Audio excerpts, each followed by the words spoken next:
What's going on, Yarn as a Second Language? It's been a long time since we've released a video, and today we've got something special for you guys. I'm so excited to share this with you all. I am in Louisville, Kentucky, and you guys get the privilege, the honor, the great opportunity to meet my wonderful, beautiful, talented, I won't say her age. Anyway, so we're going to go to her house and we are going to have a little chat with Grandma. We're going to talk about her crochet journey, how she got into it, what motivates her, just kind of her story. So I'm excited to share that with you all. I'm headed there now, and yeah, hope you guys enjoy it. Hey everyone, before we get this video started, I have a very important message from Grandma, and it would be very wise of you to listen to her. To everyone out there, subscribe to my grandson's channel.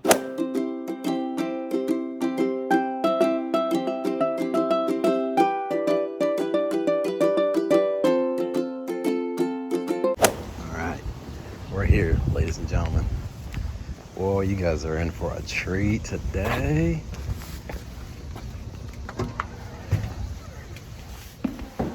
Alright.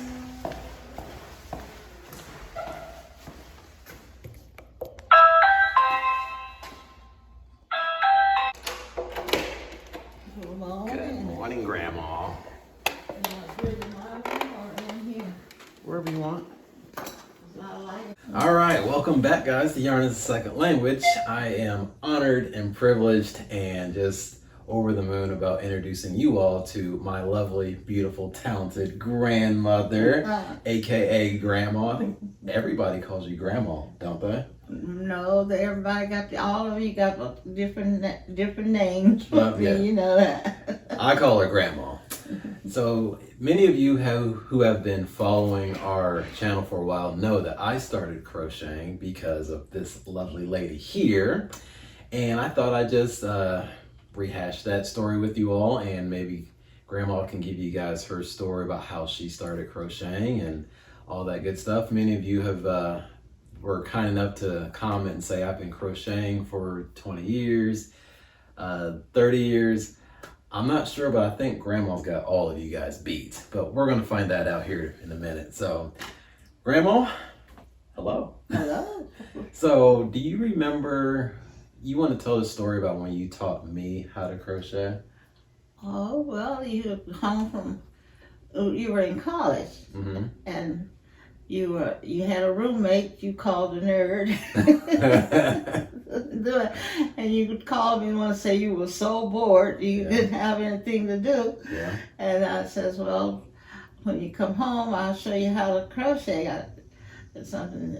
And so when you came home on a break and things, I showed you how to crochet, and you went back and it seemed like you fell in love with it. You did many blankets for your friends and things. Yeah, it was pretty instant. Like you showed me, and I think maybe because I'm a very meticulous and maybe technical type of person. And with crochet, I mean, you don't have to be absolutely precise, but when you are, I mean, your finished product is always just beautiful. Right, and I remember when you were home on break, it was cold, and you were downstairs, you get it in the basement by a TV, and you're on the phone with your friends, and you're crocheting. Well, you outdid me. You can crochet so fast. Well, I have gotten faster as I've practiced more too. So, but how about you? How did you start crocheting, and how long have you been doing it? What's your story? Well, my mom, she got sick, and she had surgery. She had lung removed. Okay. And she used to quilt, and she was a beautiful artist. She could do all that stuff, but she saw a woman crocheting where she was in the hospital and things, and she had her to teach her how to do that. And so when she came home, I didn't believe she did it. I was about 18, 19, and so she did some doilies, and I asked her teach me how. Okay. And so she said, yeah, it'd be a good thing if I ever got sick or anything, I have something to do. So she taught me how to crochet. So when was that? Oh, gosh. It's been a while. It's been a while. I Okay. said about 18. I guess you can do the counting. Okay. Well, I know. They don't have to know. It was around 1950. Okay. 1950 or 51. Okay. Wow. No, 49. Yeah, I was out of school in 49. It was around 1950. Okay. Wow. Okay. So doilies got you started. What were some of your favorite like creations, or was there any particular Well, thing? when I first started, she started me. I was doing doilies, you know, that they put on the shelves and things. They call them doilies. Right. Right. And then I went from the doilies to the Afghans. Okay. Yeah. And I kind of like doing the Afghan thing. And then next thing I know, I was doing a lot. I was having grandbabies, and I was doing I did a lot of, they call them sets. You have the little cape or sweater, cap, and a blanket to match. Okay. And I did yours. Yes. I'm sure you did. I did a lot of those, and then I started making the kids, the girls, little capes to wear, and I made little sweaters, and I made about someone. I made hats and things for them, and I didn't sell anything. And then I come along, I went to the place where I usually buy my yarn, and they had these dolls, all different kinds of dolls. I think you got a lot of patterns of it. I do. The You gave them patterns. to me. Yes. And I started making the dolls and selling those. Well, almost giving away because I only got what I put in it for yarn. Right. Right. Because I didn't like doing and I did a lot of beautiful dolls. I did free for my kids, of course, and I made the purple. I made the strawberry blonde doll for Jovan. I made you the purple. Do you remember the name of mine? I'm trying to think of it. I remember. Well, tell me. Mr. Plum. Well, yeah, the Plum. Mr. Plum. They were all of the dolls for the kids had fruit. They were fruity dolls. Oh, okay. There wasn't the other kind of dolls that the Okay. colonial and just show dolls. And I made covers for the toasters and things like that with dolls on it, and covers for the toilet paper in the bathroom. and those are crochet, but I did a lot of other crafts besides that. What else did you do other than crochet? Oh, on my crafts, I made chairs with bears in it for the bathrooms. Your mom had set that in her bathroom. That's where that came from. I remember those. Well, I made that. Oh, I did not know that. Yes, I made so much of stuff. I did Christmas trees. I made out of coat hangers. Made Christmas trees, and everything I saw that somebody else did, I did it. You could do it. Well, I loved doing it. It was something for me to do, and it made me sleep better at night. Yeah. And everything. One thing that you've made, I know for me. Well, first let me start off with this. How many grandchildren do you have? I have 21. 21 grandchildren. And I don't know if you made one for all of us, but and one great grandchild. How many? One great. You got. Wait a minute. I got living. I got 10 I had 11 grandkids. Okay. And got 10 living. Okay. And I got 12 great grandkids. Okay. And one great grandchild. Just I one? mean, it's a step, yeah. Okay, I thought you had more greats. But just, No, I have no great. Well, only one great. just one great. That's virtuoso. Oh, okay. For some reason I thought you had more great grandchildren. I do great. I mean great. I know. Just one. Yeah. Okay. So out of your, you said 10 grandchildren. Mm-hmm. None of my grandkids have had kids. None. Because none of them old enough. No, you're like me. Yeah, you're the grandkid. Yeah. So the great grandkids would be you guys' kids. Right. And the great grandkids would be the great grandchild's, the great. Right. Great would be the great grandchild's. But of your grandchildren, remember those pound puppies? Yes. Did you make one of those for all your grandchildren? For all the grandkids, yeah. Yes. Okay. But I didn't, the only great grandchild I made was Carter, India's son, Carter. Okay. And that's my sister. Yeah, and Darius, Danielle's son. Okay. Those are the only great grandkids I made. Okay. And I've shown that pound puppy on the channel before, and everybody loved it. Oh. And I think a lot of people were asking for the pattern. I mean, I don't have it. You do have it. I do have it. And one of those. Well, I told you to run off those patterns and sell them to people. That's the way I got them. Well, if you guys are interested, let me know in the comment section and maybe we can work something out because I do have that pattern. I remember all you have to do is run them all. Yep, you're right. So you enjoy making Afghans. I have to say that's probably my favorite thing to make. Do. And I think it's because it grows so quickly. You know, you get to see your product. Look, that was my thing. When I first started making it, you know, you go down, I get kind of anxious, like it's going to take forever. Then when it gets near about finished, I get so excited about it. It's about over, and I'll soon see my product done. Yep. I think that's one of my favorite things to make. Before we started filming, I was telling Grandma, and this is going to be news for you guys too. So the baby blanket I was making for my brother, I was about 80% done. I showed a lot of the progress on the screen here. And I put it down, finished school, and I forgot the pattern, okay? So I thought I could just jump right into it, and it didn't work out, and it started just messing up really bad. So they know how I am. Grandma kind of shook her head and said, why? But I threw it away. Full disclosure, I threw it away.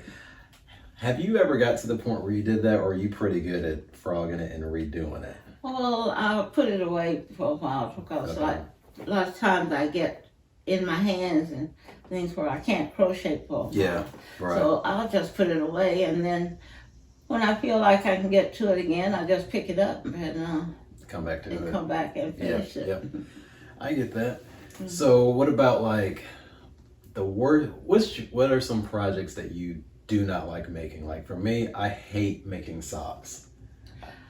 Well, I have made the socks. I made the house shoes. Okay. But you know, I like making everything that I did. You do? I like doing it. It's just that some of it's a little harder figuring it out than others. Yeah. And I used to make little trinkets like in Thanksgiving time. I made the pumpkins and things to put on the refrigerator. Okay. Yeah. I made that and different little and hearts and for Valentine's Day and things, little refrigerator things. Okay.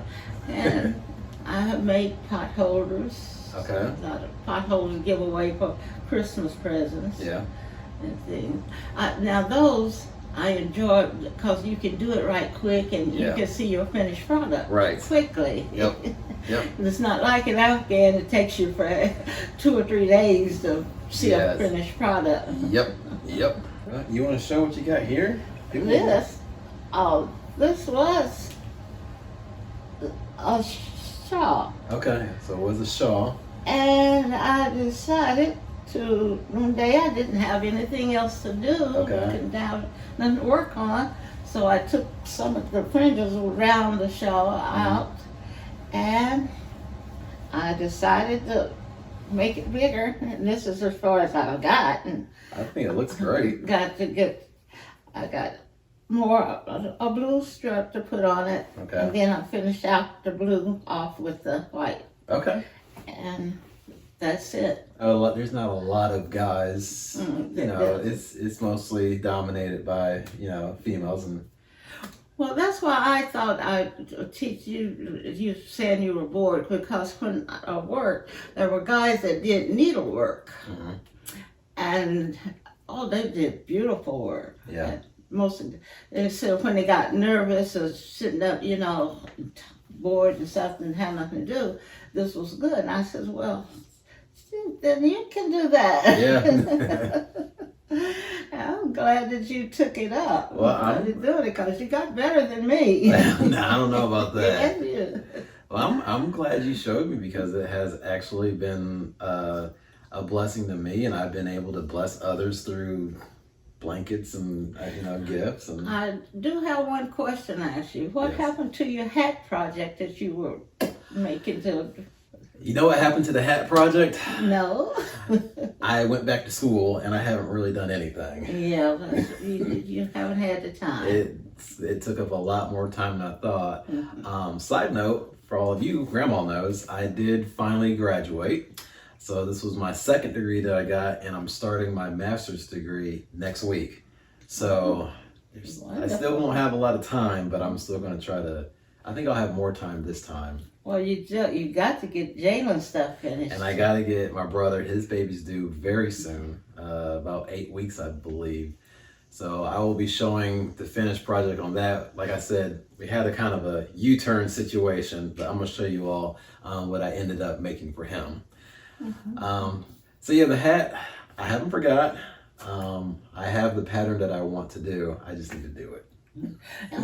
And some of those books that I gave you, I had lots of they had kids' hats and things. Yep. And parts in it. Yep, I have those. And I think me and Nikki did a video, and I showed a lot of the books on the channel.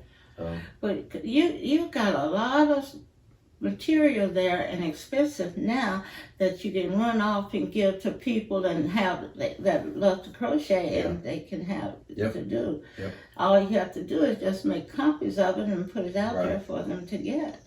It's a good idea. I think I'll have to explore doing that.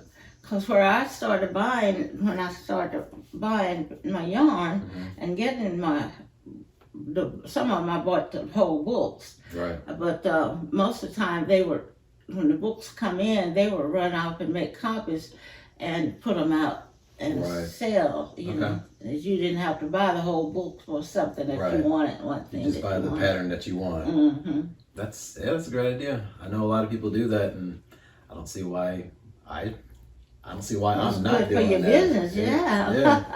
So that's something me and Miss Nikki are going to have to explore. Let me know in the comment section if you guys are interested in that as well.